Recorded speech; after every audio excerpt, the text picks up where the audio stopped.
Bonsoir et bienvenue, je suis Sandrine Galtier de Saint-Christophe. Je vous parle ce soir d'un sujet qui me tient fort à cœur et qui, en plus, était amusant à partir du moment où il avait été décidé que ça soit ce sujet. Il y a même quelqu'un qui est venu en fait en parler un petit peu tout à l'heure, donc c'était très amusant.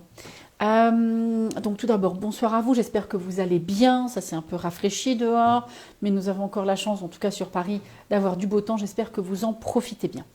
Et que vous vous tenez au chaud et que vous êtes prêts pour Halloween. Tiens, j'ai envie de vous montrer ma nouvelle déco aussi de ce week-end. Je me suis acheté une petite citrouille pour marquer le coup ici au cabinet.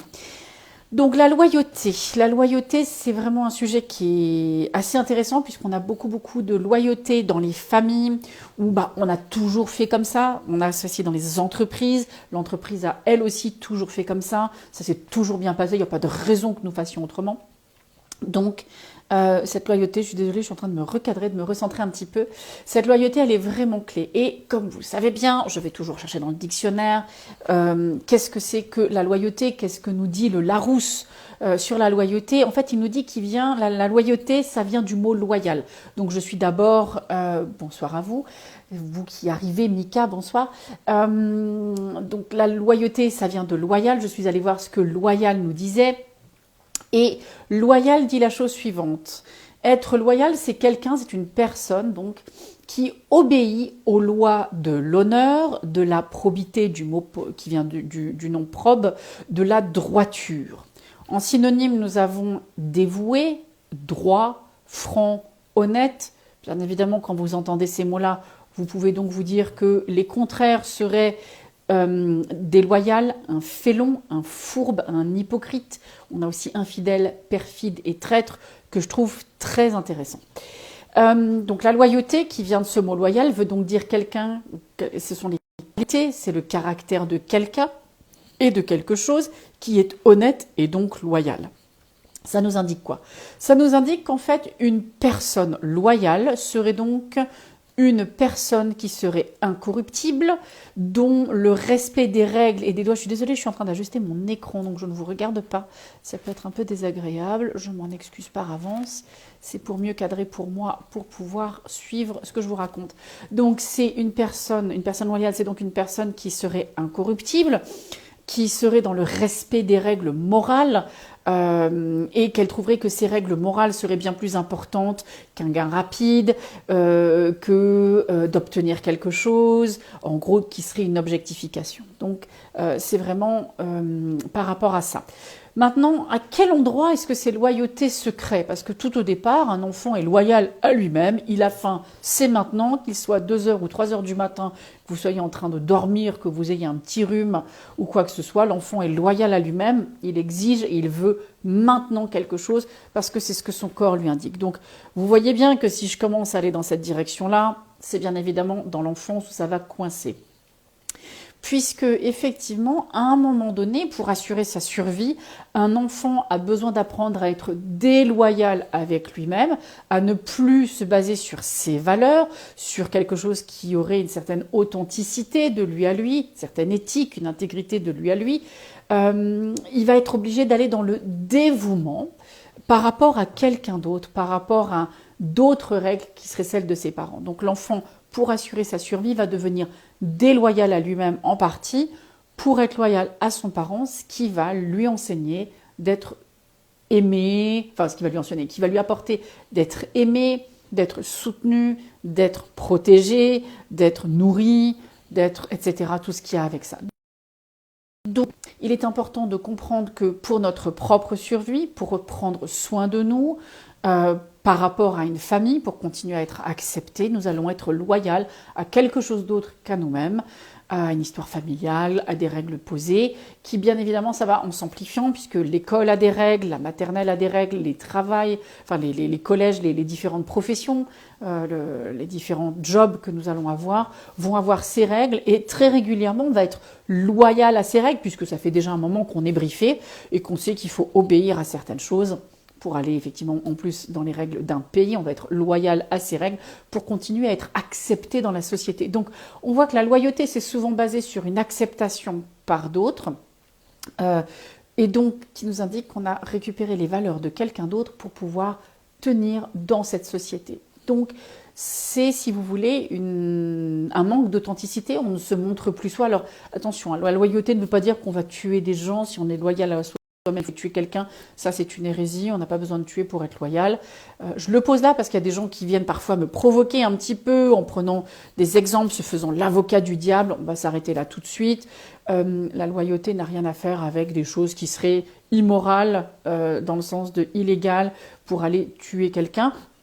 J'ai envie de vous poser quand même la question, si jamais vous êtes en danger, qu'il y a quelqu'un qui est là, qui vous attaque physiquement avec une intention de vous nuire, est-ce que parfois il ne faut pas aussi se défendre de cette manière-là? À regarder et à voir, puisque si je suis constamment, et je pense aux États-Unis qui ont cette problématique avec les armes à feu, n'importe qui peut tirer sur n'importe qui parce qu'ils ont quand même une petite tendance un peu paranoïde, ils sont un peu parano, on va quand même le rappeler.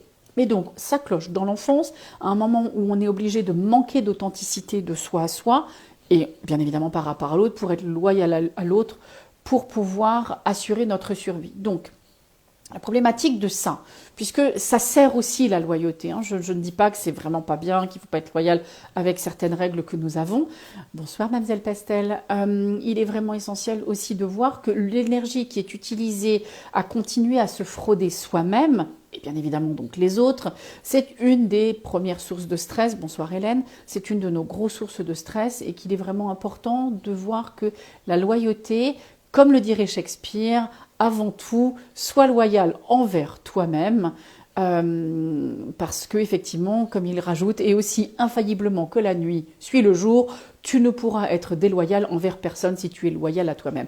Bonsoir chère Isalou, merci de vous joindre à moi. Donc la loyauté, c'est vraiment, tel que le Shakespeare nous l'indique là, c'est si je suis loyal réellement à moi-même, je serai authentique par rapport à l'autre et je ne pourrai donc pas être déloyal à l'autre. Donc, qu'est-ce qu'on va faire pour être loyal à soi-même, sachant que l'énergie que j'utilise à me frauder, donc à frauder l'autre, elle me coûte cher. C'est une de mes premières grosses sources de stress, puisque je vais m'en vouloir, je vais avoir du ressentiment, ça va être un peu embêtant, etc. Et ça va me faire réfléchir, ça va me faire ruminer, ça va être compliqué pour moi. Et je vais d'abord regarder le petit message qu'on m'a envoyé. Bonsoir ma chère Isalou, merci de votre petit coucou direct. Donc, la première chose qu'on va falloir faire, c'est de se poser la question, est-ce que je suis, dans quelle mesure je suis loyale avec moi-même? Est-ce que je suis intègre avec moi-même? Est-ce que, et avec mes valeurs, puisque c'est, si je suis loyale à moi-même, c'est est-ce que je suis au clair sur les valeurs, sur quelles elles sont? Et donc, pour le savoir, nous allons devoir faire un petit travail de revenir vers nous-mêmes et de nous poser la question, qui suis-je? Comment est-ce que je me connais ou reconnaître, comment est-ce que je me trouve ou me retrouve, qui suis-je vraiment par rapport à, donc numéro 1, ça va être, pour pouvoir savoir ça, qui suis-je, comment je reviens à moi, c'est numéro 1, quelles sont mes croyances, quelles sont mes pensées, quelles sont mes valeurs. Et je vous invite fortement à, tout au long de vos journées, potentiellement de vous acheter un super joli carnet. Moi, j'aime bien les jolies choses, donc achetez-vous un carnet, notez, tiens, quelle est ma croyance. On parlait un tout petit peu plus tôt avec une de mes clientes qui disait que, cette personne est vétérinaire, et qui disait que dans sa clientèle, elle avait reçu un genre de coaching où la personne disait, les personnes qui ont des chiens qui sont gros, ce sont des personnes obèses elles-mêmes. Donc déjà, on a un cliché, on a une croyance qui est terrible.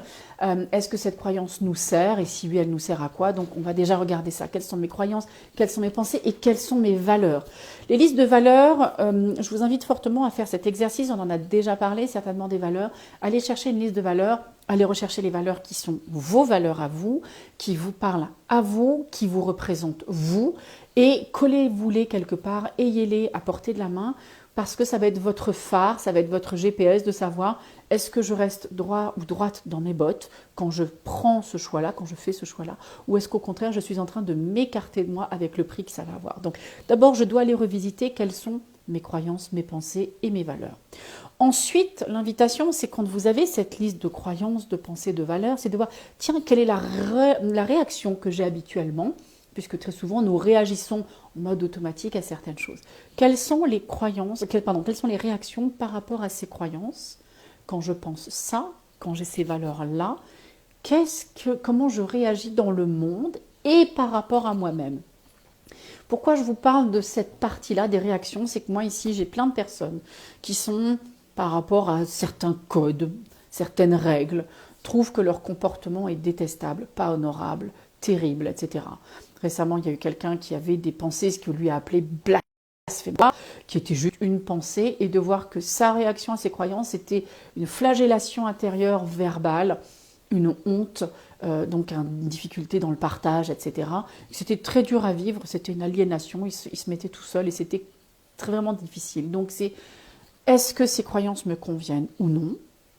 Et on peut le voir si les réactions que j'ai derrière ça sont des réactions où je sens que je m'ouvre, que je m'apaise, que je suis joyeux ou joyeuse, que ça va mieux, ou au contraire s'il y a quelque chose qui se crispe et que je suis dans le jugement. Donc c'est à ça qu'on sait si effectivement ça me convient ou ça ne me convient pas.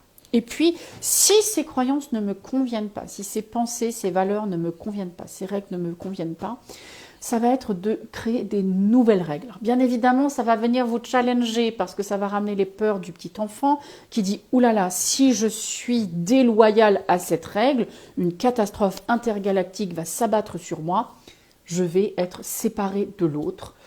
Les autres ne vont plus m'aimer, ça va être compliqué dans le lien avec les autres. Et donc, je ne veux surtout pas aller là, mais tout comme je vous ai dit plus tôt, quand on fait ça, on n'est pas authentique avec soi-même. Et en fait, l'énergie qui est utilisée à se frauder soi-même, c'est notre première source de stress, ou l'une de nos premières sources de stress. Donc, qu'est-ce qu'on va faire pour pouvoir faire ça?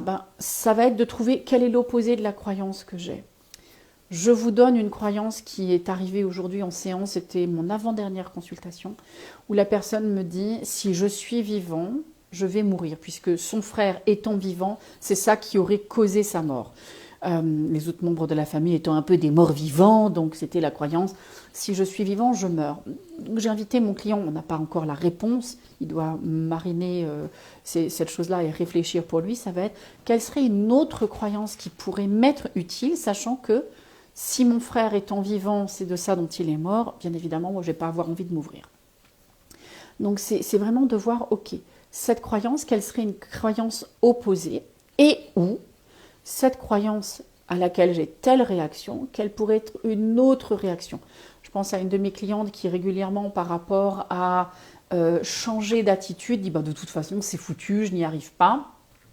C'est une attitude par rapport à son chef, d'arriver à dire stop à quelque chose. C'est fichu, je suis foutu, je n'y arriverai jamais, c'est insoluble. D'habitude, ce qu'elle fait quand elle fait ça, c'est qu'elle va consommer de la drogue. Et nous avons vu que potentiellement, elle pouvait opter pour autre chose, puisqu'elle vient aussi pour arrêter sa consommation de produits illégaux.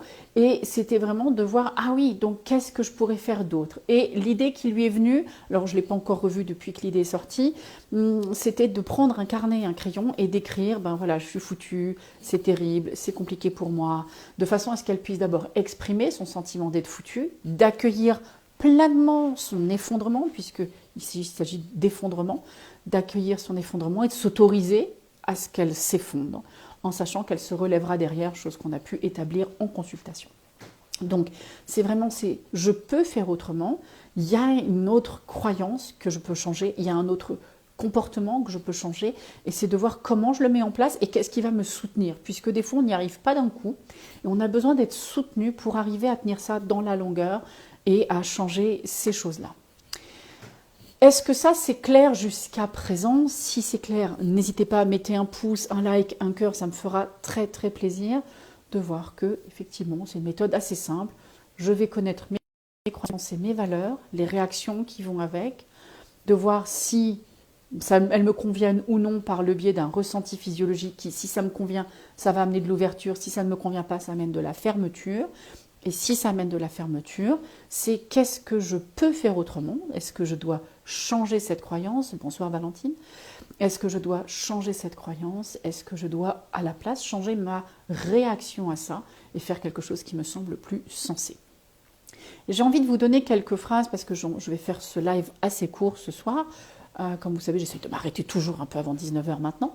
Une des choses qu'on peut faire, c'est par rapport à la personne que ça concerne. Est-ce que c'est son père? Est-ce que c'est sa mère? Est-ce que c'est quelqu'un au travail? Est-ce que c'est son compagnon, sa compagne?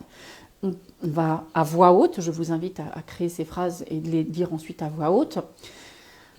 un tel, une telle, je te suis déloyal, et on peut dire je suis déloyal à ta croyance, à la programmation que tu as essayé de m'inclure, de me faire intégrer, donc à ta croyance que blablabla, peu importe ce que c'est.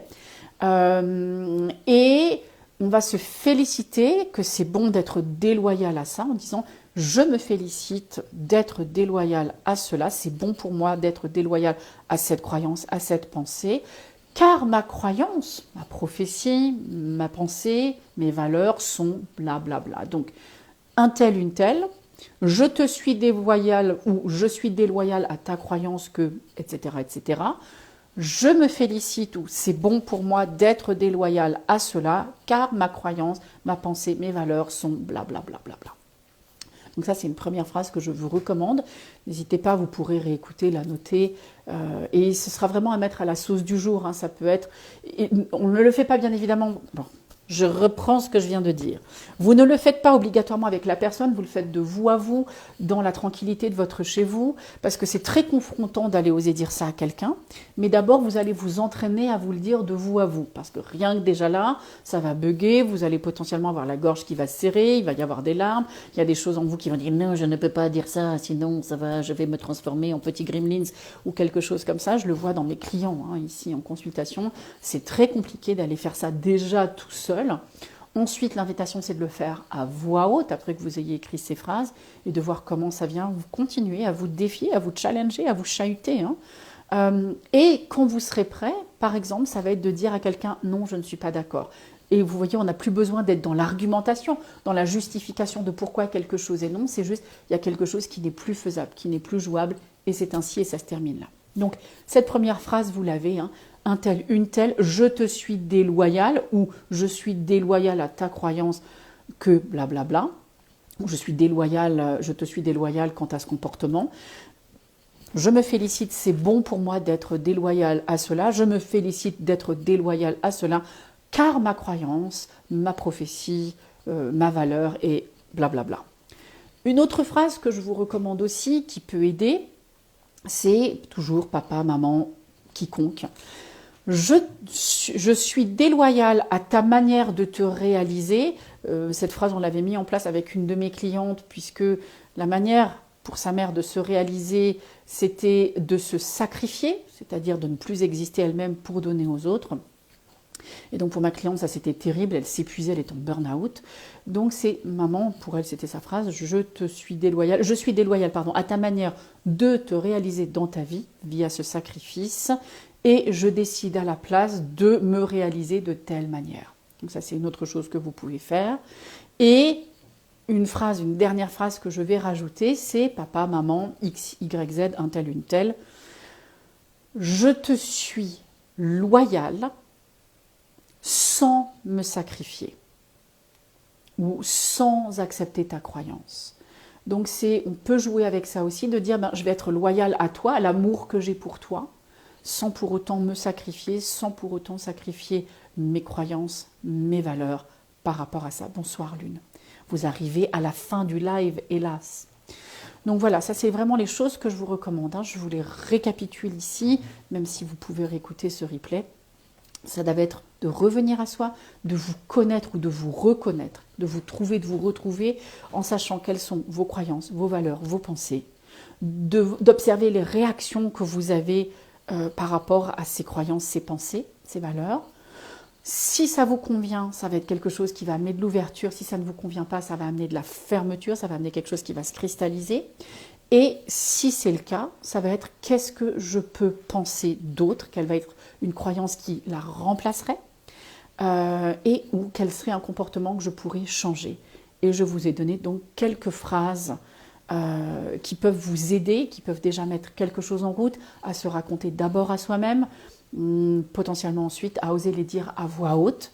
Et quand vous êtes avec ça, ça va être de pouvoir affronter, j'aime pas trop parce que ça veut dire qu'on y va, mais ça va être de faire face à l'autre, confronter l'autre, de se positionner par rapport à l'autre et de ne pas accepter quelque chose sans pour autant avoir besoin de se justifier, puisque la justification, la seule personne qui a besoin de vraiment savoir de quoi il s'agit, c'est vous. Si vous êtes au clair avec vous-même de pourquoi quelque chose n'est pas acceptable, pourquoi quelque chose n'est pas tolérable.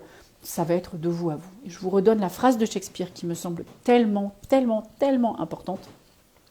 C'est avant tout, sois loyal envers toi-même. Et aussi infailliblement que la nuit suit le jour, tu ne pourras être déloyal envers personne. Rappelez-vous, la loyauté, ça commence d'abord par soi. Et c'est sur cette note-là que je vais terminer ce soir, de vous dire soyez loyal à vous-même, ça va être plus fun, les gens sauront qui vous êtes et pourront adhérer ou non à vous. Et voilà, il semble que ce sujet me concerne particulièrement aujourd'hui. Écoutez, l'une, tant mieux, tant mieux, tant mieux, tant mieux. C'est un sujet qui est clé. J'espère que quand vous reverrez le replay, ça fait 20 minutes que je parle ici maintenant, vous en aurez pour 20 minutes d'écoute. J'espère que ça va vous aider.